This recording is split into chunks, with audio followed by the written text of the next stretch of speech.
What is this garbage you're watching? I want to watch the news. Are you making headway at least? This is the news.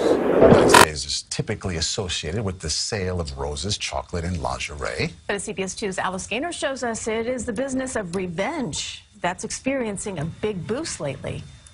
You try and find one person who hasn't gotten really satisfying revenge and not felt better.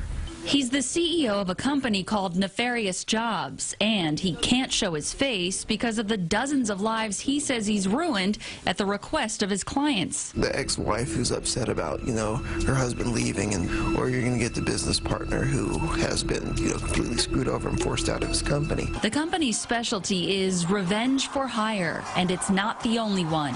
It is our public duty to expose these people. It's a burgeoning new industry, hiring someone to right your wrongs. Whether you feel you've been unfairly dumped, canned, or disrespected. And they do it in a variety of ways, from bombarding your offender with unrelenting, menacing texts or phone calls, to putting an ad in the paper about their alleged indiscretions, or much, much worse. Nefarious Jobs offers 9 packages aimed, the company advertises, at making the lives of your enemies hell. For $3,000, the eviscerator focuses on ruining one facet of the person's life, like her marriage. And then there's total annihilation, which for $10,000 does exactly as the name suggests. Well, when people feel like they're getting harmed or even socially rejected, the natural instinct is to want to right a wrong. Psychologist Dr. Barbara Greenberg says the act of revenge actually activates the pleasure center of the brain. It's like taking drugs. You get that high. We gave people a voodoo doll. Dr. Nathan DeWall with the University of Kentucky went so far as to study 1,500 people on the subject. People are going to be very disappointed if they think this is the best way to solve their problems. Do something more productive, because no matter how much you get your anger out, it really doesn't solve your problems emotionally. He found while revenge is indeed sweet for many people, it's a feeling that doesn't last. Alice Gaynor, CBS 2 News.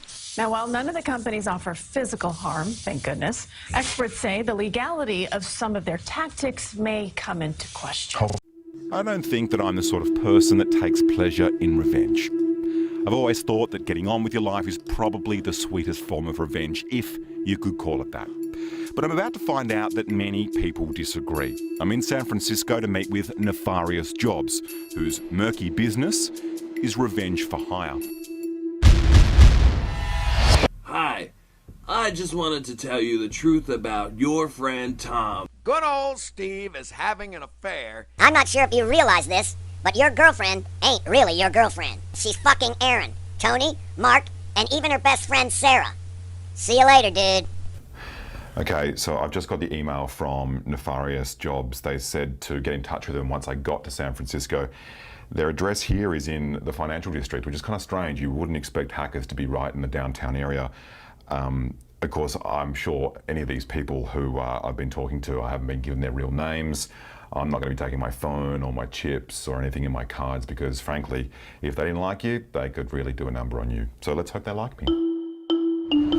John? Hey, how are you? Andy, thanks so much for meeting me. Oh, no problem. Glad to. Have you done any cases of revenge in Australia? Yes. How many? We've probably not as many as I'd like, in all honesty. We've only done maybe 10 to 15 in Australia. You try and find one person who hasn't gotten really satisfying revenge and not felt better. Everyone does. Believe me, I've seen it. And when people come to us, they're looking for real resolution to real problems. I mean, some of these people have been cheated out of millions of dollars sometimes.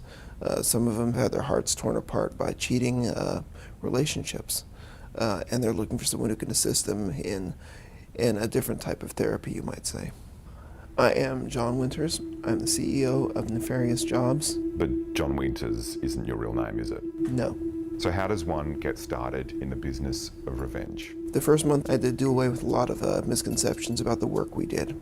Because a lot of people wanted services that we just don't provide. And number one is that we're leg breakers, or that we do anything physical. The second one is that we're just, little pranks, little things that annoy people. We don't do that either. As we sit and talk in a rented office downtown, it turns out my assumption that they're hackers is somewhat misleading. Nefarious Jobs are more like private investigators crossed with smear merchants. John says his background is in law enforcement and says all types of clients come to him for all types of reasons. The ex-wife who's upset about, her husband leaving and wants to see what can be done about it. Or you're going to get the business partner who has been, completely screwed over and forced out of his company. One of our first questions is, do you have any information regarding any illegality performed by the subject? Oh yeah, they like to go out and snort coke every Friday night, at so-and-so strip club. Or, they're involved in insider trading, and I've got these documents to prove it, that they own a shell company that's trading under this. No problem, give us that. Next thing you know, it's in the hands of the SEC. The question over what they actually do to people for money is best answered by what packages they offer. A menu of dishes best served cold. Lowest level is definitely going to be revenge against an ex. We charge $18.50 for that. Like, let's say you have an ex and gave you herpes. We will take an STD kit. It is a big, huge package with a big medical cross on it, big red one, and we'll send it directly to their job with their name right on it. Before you know it, it's wildfire all over the office. We have Reputation Shredder. That's about a $2,300 package. First, intensive background investigation, usually with a man on the ground following. We try and dig up whatever possible dirt we can, and it has to be true now, or it has to be the statement of the client, and we'll post that everywhere. And good luck getting it taken off of 5,000 websites. When you start getting into the works project, that's where my teams really begin to shine. We put private investigators on 4 different aspects of their lives. The works, you have to understand, is not available for anyone under 30 years of age. And that's because the psychological damage caused by these particular operations are far too severe. We figure for anyone to recover from who's under 30. I can't talk a lot about TA. That is a completely tailored operation. If they like to jet overseas and, have wild flings with 10-year-old boys, we will find it. We will get pictures. Total annihilation is the type of operation that doesn't end until the client says it does. It costs $10,000 and $500 a month for continuation. We all take bets in the office to see how long a person will last. Our longest, our 4-monther, he lasted total annihilation for 4 months. He is now eating trash out of a garbage can somewhere in New York City.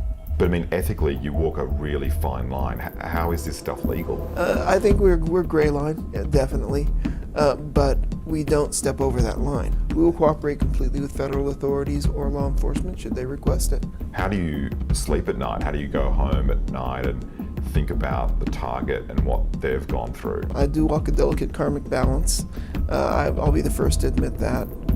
But I try and temper the work that I do with a little bit of compassion and knowledge. If a person is a dirtbag, and they're flying off to, say Thailand, one of our investigators just happens to kick in a door, get a picture of them, with their finger in a 10-year-old's butt, and snap the shots and run off. We don't really feel too bad about posting those, in all honesty. And did you research anything about me in the lead up to this interview? Yes.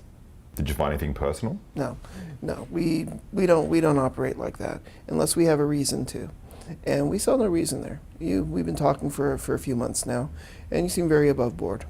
As I left John's office with no real way to verify any of what he told me, I'm left with a grubby feeling that just won't go away.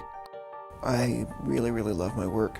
You have to have a real passion for assisting people in finding resolution to difficult situations if you want to do this kind of work.